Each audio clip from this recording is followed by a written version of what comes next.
Bienvenida o bienvenido a esta inmersión profunda. Hoy abordamos la verdad escalofriante historia de una figura que ofrecía cuidado, refugio, pero cuya bondad era solo una máscara. Vamos a analizar el caso de Dorotea Puente, la llamada casera de la muerte de Sacramento, California. Nos vamos a basar en registros públicos, crónicas periodísticas, testimonios documentados, para reconstruir no solo los crímenes, sino la vida de esta mujer, y cómo logró operar durante años, sin ser descubierta.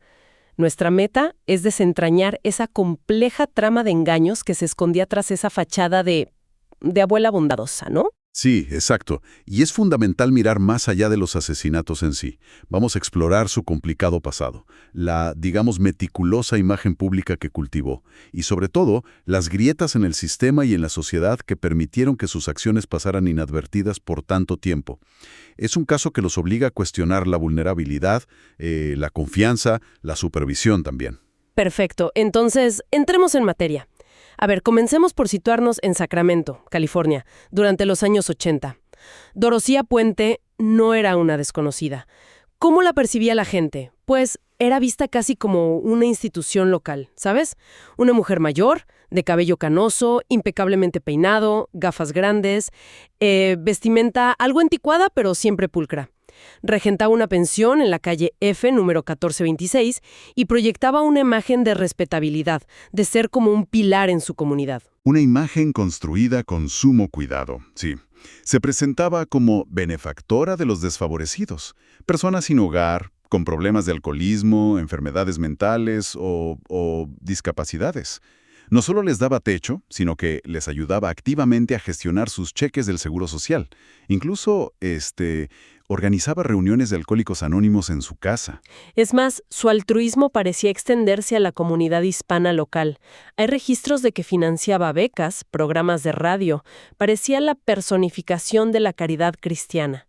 Pero esta fachada no tenía fisuras. O sea, nadie sospechaba. A simple vista, muy pocas. Era una actuación maestra, la verdad. El cabello canoso, sin teñir, la ropa de estilo vintage, todo reforzaba esa apariencia de matrona inofensiva dedicada. Pero esa imagen era en realidad su herramienta más poderosa. Era una estrategia activa. Construir un capital de confianza que luego, monetizaría de la forma más macabra. La vejez y la supuesta bondad se convirtieron en su escudo, digamos, en su camuflaje ante el sistema y la sociedad. Y esa capacidad para el engaño y la reinvención que mencionas parece venir de lejos. Si indagamos en su pasado, encontramos una historia muy, muy diferente.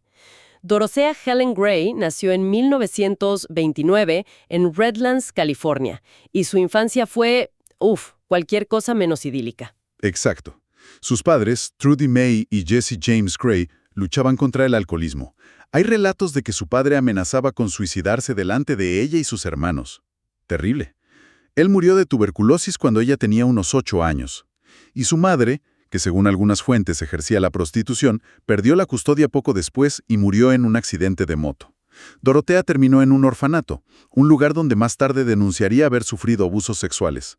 Incluso el número de hermanos es incierto, las fuentes varían. 6, 17.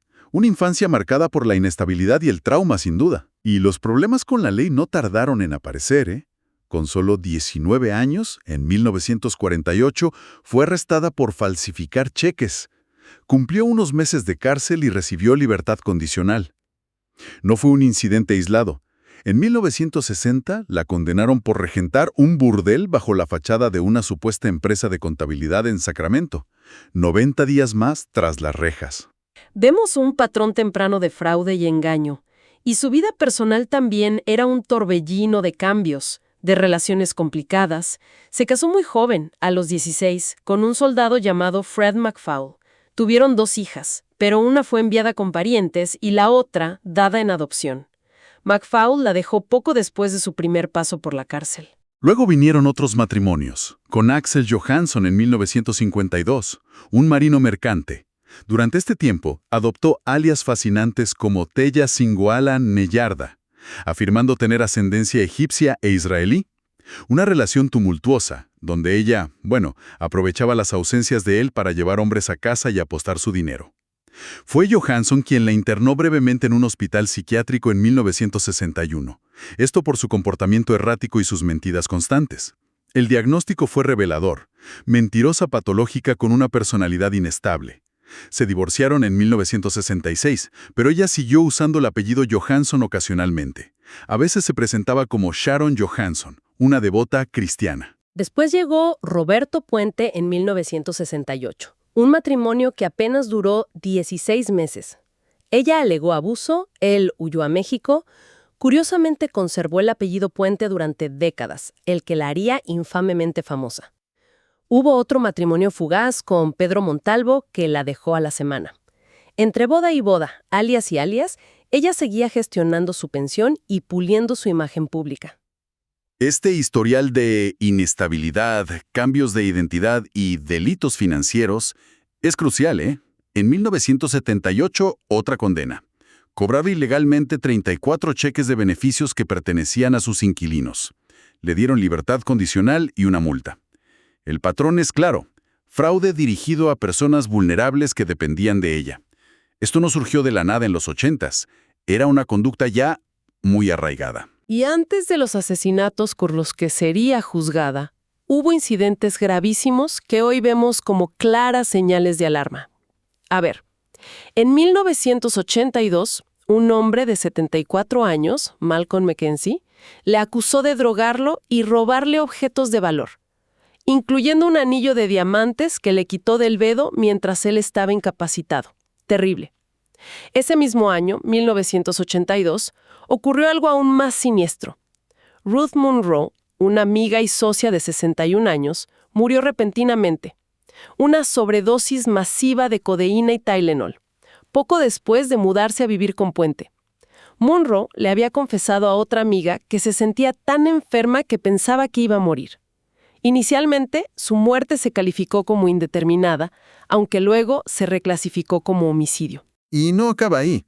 También en 1982, otra mujer, Dorothy Osborne, denunció robos de cheques y tarjetas tras una visita de Puente.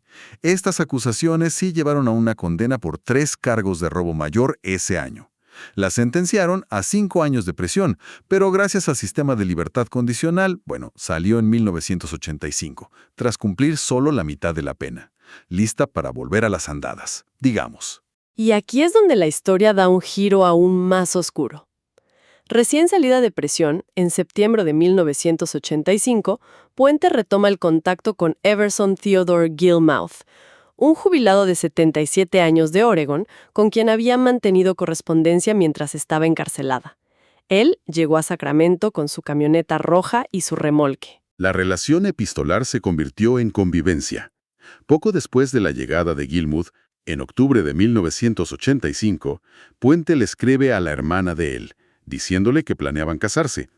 Casi simultáneamente contacta a un hombre llamado Ismael Flores, que hacía trabajos ocasionales para una tarea peculiar: construir una caja de madera grande de casi 2 metros de largo. A cambio de la caja, le ofreció la camioneta de Gilmouth y $800.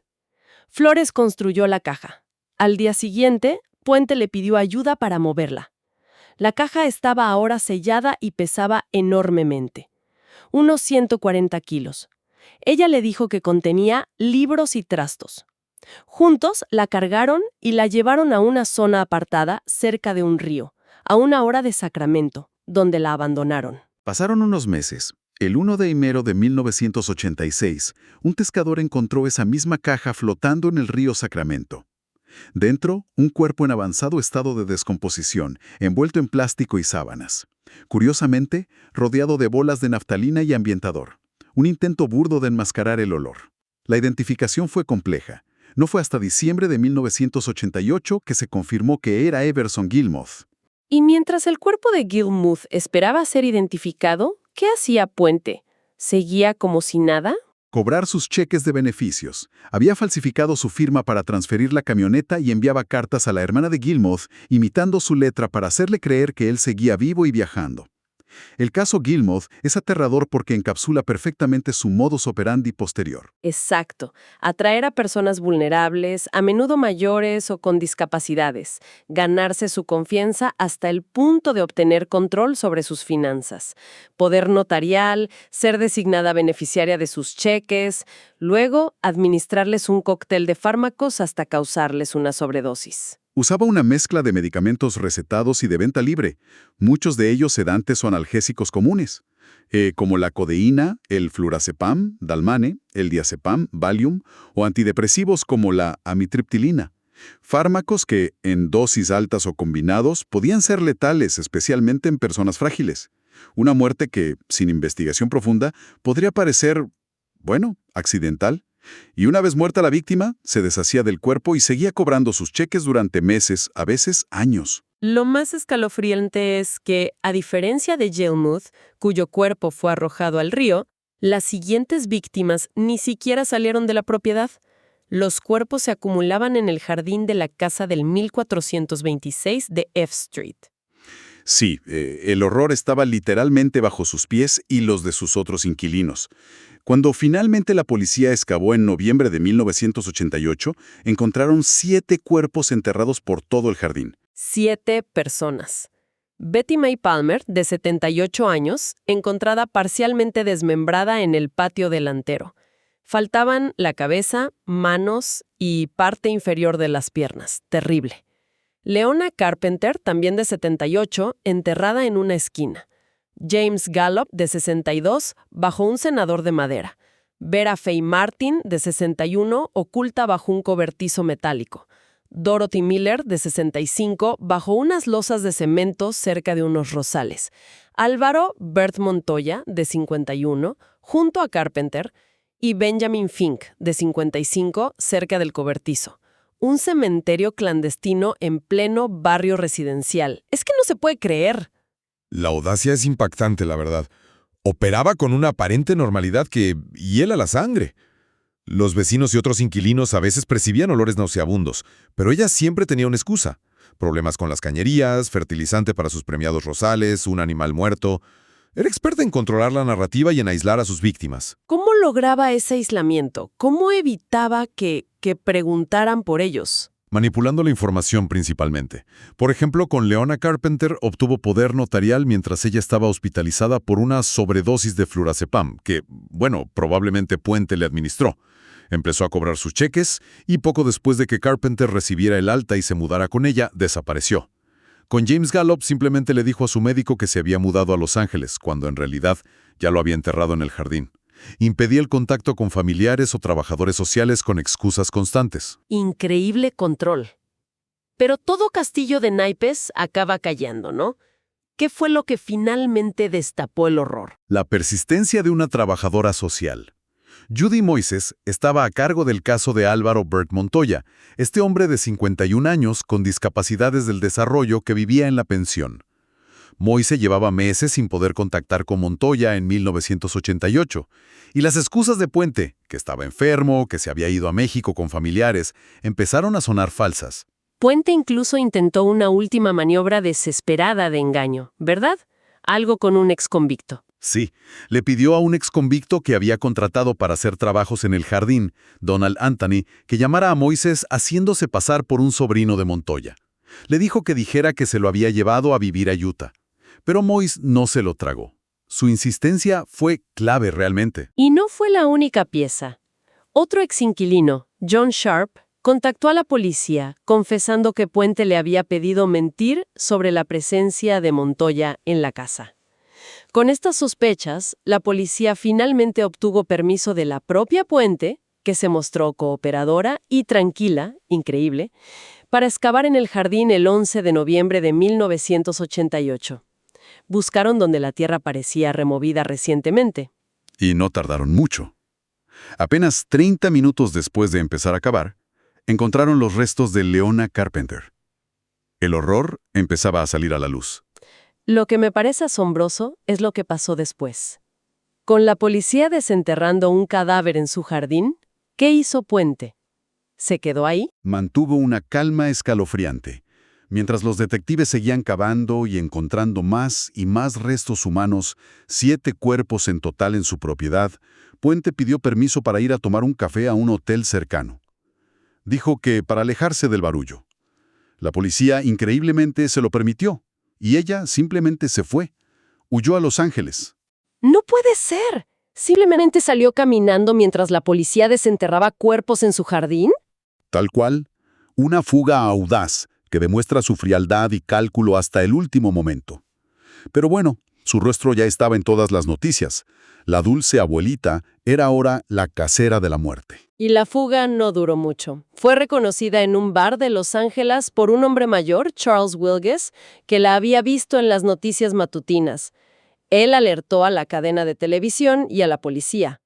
La arrestaron sin incidentes en un motel cercano el 16 de noviembre de 1988. Estaba usando el alias Donna Johansen. El engaño, bueno, había terminado. El juicio posterior fue largo y muy mediático.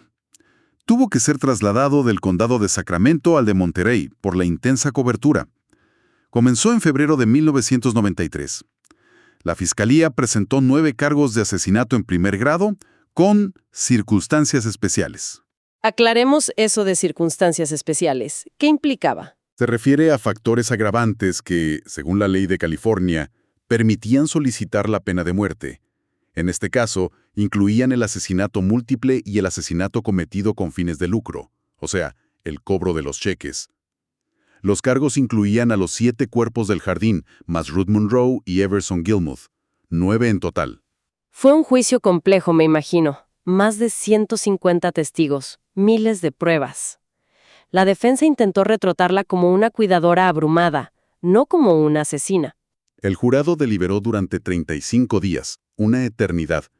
Finalmente, en agosto de 1993, llegaron a un veredicto. Culpable de 3 cargos de asesinato en primer grado con circunstancias especiales, los de Benjamin Fink, Leona Carpenter y Dorothy Miller.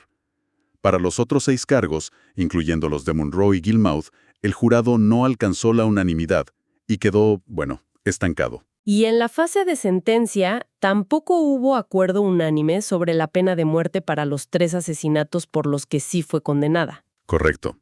Ante la falta de unanimidad del jurado, el juez la sentenció en diciembre de 1993 a cadena perpetua sin posibilidad de libertad condicional. 3 cadenas perpetuas, de hecho. Fue enviada a la prisión para mujeres de California Central en Chowchilla. Allí murió por causas naturales el 27 de marzo de 2011, a los 82 años. Hasta el final mantuvo su inocencia, ¿no? Aferrada a esa imagen de cuidadora incomprendida. ¿Nunca confesó? El caso dejó una cicatriz profunda en Sacramento y se convirtió en un referente oscuro en la crónica negra estadounidense. Ha sido objeto de innumerables documentales, series como Crime Stories, Deadly Women o la más reciente Worst Roommate Ever de Netflix. Incluso generó productos culturales bastante extraños, como ese libro de cocina, ¿no es cierto? Sí, Cooking with a Serial Killer, publicado en 2004. Se basaba en recetas y correspondencia que Puente envió desde prisión a un hombre llamado Shane Bookby. Refleja esa morbosa fascinación que figuras como ella despiertan en una parte del público. La propia casa del 1426 de F Street se convirtió en lugar de peregrinación para curiosos, incluida en tours de crímenes. Aunque sus actuales dueños intentan vivir con normalidad, como se vio en el corto documental The House is Innocent. Entonces, al final de esta inmersión, ¿qué panorama nos queda del caso Dorothea Puente? Vemos esa dualidad tan perturbadora. La abuela amable que era en realidad una depredadora fría, metódica. Una historia terrible sobre cómo se puede explotar la vulnerabilidad más extrema. Y también es una llamada de atención sobre las posibles fallas en las redes de seguridad social, en la supervisión de personas dependientes. Puente tenía antecedentes penales por fraude y robo, había habido muertes sospechosas, denuncias previas, y aún así pudo operar durante años, aprovechándose de individuos que a menudo estaban socialmente aislados, cuyas desapariciones tardaban en ser notadas. Un caso que, más allá del horror, nos obliga a pensar en la protección de los más frágiles. Definitivamente. Sin duda. Y quizá la reflexión final para quien nos escucha es esta. ¿Qué hemos aprendido?